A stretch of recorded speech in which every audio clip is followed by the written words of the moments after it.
정치권 관심 뉴스들 진단해보는 나이트 포커스. 오늘은 장성철 공론센터 소장 그리고 김성회 정치연구소 생크와이 소장 두 분 모셨습니다. 어서 오십시오. 안녕하세요. 예.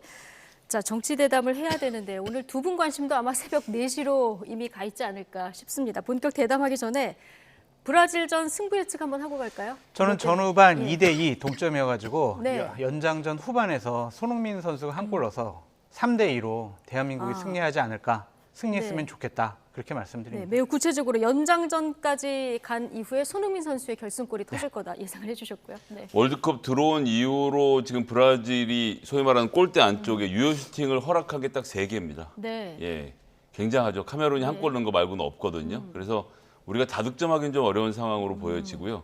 우리도 거꾸로 잘 막으면 되니까요. 네. 1대0으로 승리. 후반전에 저희가 한 골 넣는 것으로 마무리될 것이다. 그래서 저희가 4강까지 쭉 직진하는 것으로 예. 예측해 보겠습니다. 나름 설득력 있는 해설까지 덧붙여 주셨는데요. 그럼 저는 뭐 연장전 했으니까 승부차기 한번 네.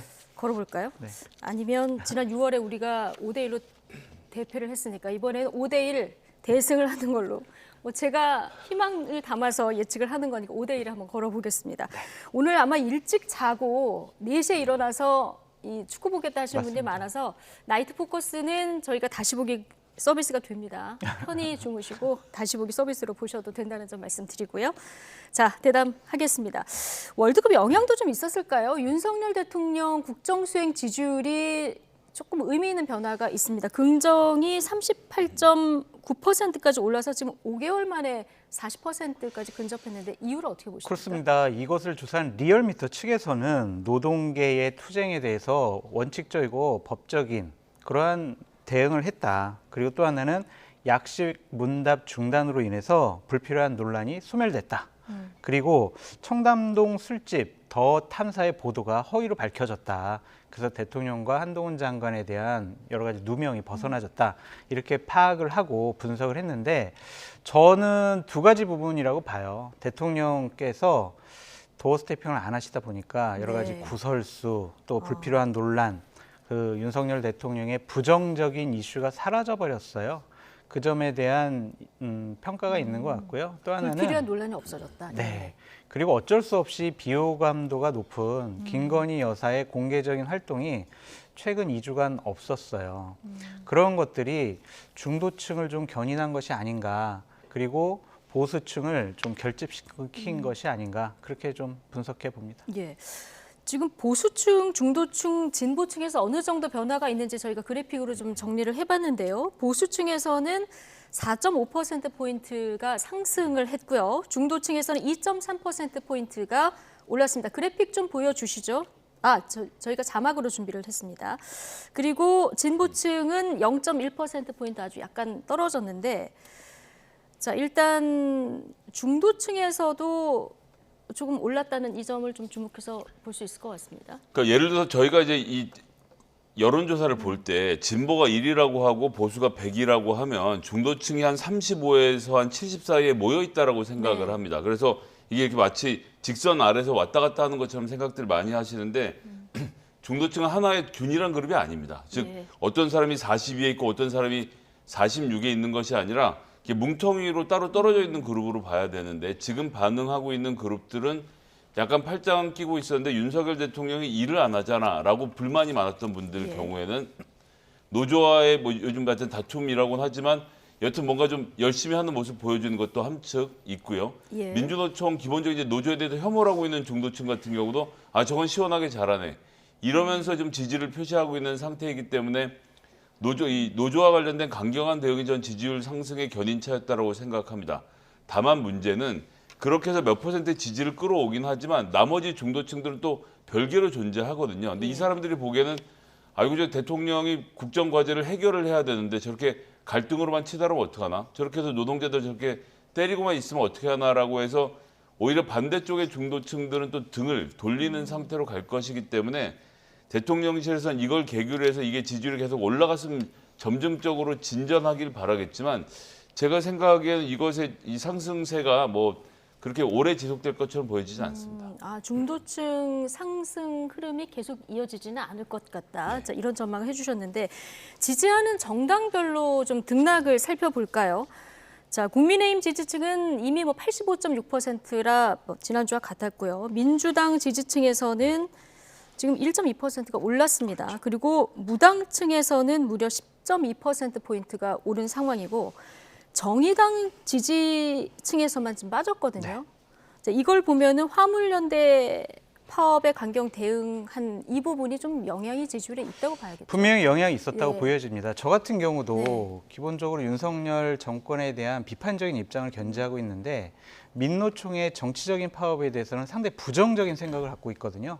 그 부분에 대해서 윤석열 대통령께서 상당히 강경하고 원칙적인 법적인 그런 대응을 하고 있는 모습은 상당히 좀 일을 잘하고 있다라고 평가할 수밖에 없다라고 보여지고요. 기본적으로 6개월밖에 아직 안 지났어요. 그래서 친여 성향의 무당층, 중도층들이 그래 좀 일 좀 제대로 한번 해봐라 그런 기대감을 섞인 그러한 뭐 지지율 상승이라고 볼 수밖에 없습니다. 그런데 저는 뭐 대통령실이나 윤석열 대통령께 드리고 싶은 말씀이 뭐냐면 중도층의 부정적인 인식이 아직도 60% 내외예요. 높아요. 그래서 자만하지 않았으면 좋겠어요. 우리 지지율이 계속 올라가고 있구나. 와, 국민들이 우리를 좀 좋게 평가하시네. 우리가 가는 길이 옳은 거 아니야? 이런 식으로 좀 자만하지 말고요. 끊임없이 국민의 눈높이에 맞게 그러한 정책적인 결정, 국민의 민심의 주파수를 좀 맞추는 그러한 모습을 보였으면 좋겠습니다. 자, 짧게 속보 하나 전해드리고 가겠습니다. 자, 이태원 참사 관련 수사 소식인데요. 보고서를 삭제한 혐의를 받는 박성민 경무관이 구속됐다. 이런 소식이 전해졌고요. 이임재 전 용산경찰서장의 영장은 기각됐다. 이런 소식이 전해졌습니다. 다시 한번 전해드리면 보고서 삭제 혐의를 받고 있는 박성민 경무관은 구속이 됐고요. 이임재 전 용산경찰서장의 영장은 기각이 됐다. 이런 속보 전해드렸습니다. 자세한 소식은 저희가 들어오는 대로 다시 전해드리겠습니다. 다시 지지율로 돌아가서요. 윤석열 대통령은 오늘도 이제 화물연대 집단 운송법에 강경 대응하겠다. 이걸 재확인한 입장인데요. 강경 대응에 자신감을 이렇게 보이는 거는 여론이 뒷받침하고 있다 이렇게 좀 보고 있기 때문이라고 봐야 될까요? 사실상 오랜만에 일을 해서 칭찬을 받은 좀 최근에 드문 사례 아니었습니까? 뭔가 국정 운영 과제를 추진하겠다라고 말했던 것이 제대로 실천됐던 적이 없는데 화물연대 파업과 관련해서는 확실히 선을 그어놓고 싸우는 모습을 보이기 때문에 지지율이 일부 오르고 있는 것은 있는 것 같은데 조금 전에 말씀드렸지만 근데 지금 북핵 위협과 마찬가지다라는 표현은 뭐 과도하다고 말하기도 어렵죠. 원칙적으로 대응했으면 북핵이 개발이 안 됐을 것이라는 말씀도 하시는데 그래도 이게 이명박 박근혜 정부가 같이 뿌리를 하는 정부인데 그렇게 자당에 대한 강한 비판을 하시는 것도 참 의외이긴 했고요. 지금 북핵 위협이라고 이야기하는 이유는 다른 것이 아니라 지금 ILO의 29호 협약, 기본 협약 29호의 내용은 강제 노동을 금지하고 있는데 이 조항의 기본적인 내용은 국가 경제 발전을 이유로 노동력을 착취할 수 없다라는 조항이거든요. 1930년에 만들어진 게 2022년에나 우리나라 지금 협약이 비준이 된 상태인데요. 그런데 지금 ILO에서 경고를 했습니다. 이게 지금 국민의 생명이나 안전을 위협하는 문제가 아니면 강제 노동을 시켜서 안 된다라고 경고를 하니까 거기에 대한 북핵 위협 끊어내고 나오면서 이것이 경제적 위기가 아니라 나라의 위기다라는 점을 지금 변호하는 성격에서 말해놓은 것도 있어서요. 근데 이렇게 말은 했지만 실질적으로 지금 이번 파업으로 생명의 위협을 느끼는 사람이 있지 않다는 측면에서 ILO의 경고가 여기서 끝나지 않고 저는 앞으로도 국제법의 위반으로 많은 문제가 될 것으로 보고 있습니다. 정부가 강경 대응하겠다 이렇게 입장을 보이고 있는데도 민주노총 내일 총파업 예고하고 있는 상황이라 지금 강대강 대치가 이어지는 걸 국민들은 좀 걱정스러운 시선으로 쳐다보시기도 할 것 같습니다. 일단 정부에서는 추가 업무 개시 명령 카드도 만지작거리고 있는데 이 시점에서 정부가 어떻게 대응하는 게 맞다고 보십니까? 법과 원칙대로 해야죠. 노사 법치주의를 강조하는 대통령의 뜻과 의지와 고집과 신념에 맞게 그렇게 정부도 대응을 해야 된다라고 말씀드립니다. 이번 기회에 불법 파업 절대로 일어나면 안 됩니다. 파업할 권리도 있지만 파업하지 않을 권리도 있습니다. 노조원들이 파업하지 않는 그러한 비노조원들에게 생명의 위협을 가하는 행위는 결코 파업을 정당화시킬 수가 없다라고 좀 말씀을 드려요. 원칙적으로 대응하라고 말씀드리고 싶습니다. 협상에서 물러나지 말고요. 좋은 게 좋은 거다. 자, 노조원들이 파업을 하면 민노총이 총파업하면 나라 경제가 어려워지고 또 국민들이 불편해할 거니까 이번에도 민노총이 요구하는 거 우리 제대로 좀 들어주자. 그래서 파업을 좀 단축시키자. 이렇게 좋게 해결한다라는 거가 능사가 아닌 것 같아요. 그래서 법과 원칙에 맞는 그러한 노사 정책을 이번에 제대로 좀 정립시켰으면 좋겠다라고 말씀드립니다. 네, 김성희 소장님 의견 짧게 듣고 다음 주제 넘어갈까요? 예, 자영업자고 노동자가 아니라면서요. 근데 노사관계가 어떻게 성립하는지 잘 알 수가 없고요. 그다음에 안전운임제를 지속한다라고 합의했던 것은 정부인데 이제 와서 테이블을 뒤엎어 놓고서 불법 여부를 따지는 것은 글쎄 납득이 잘 안 되네요. 예.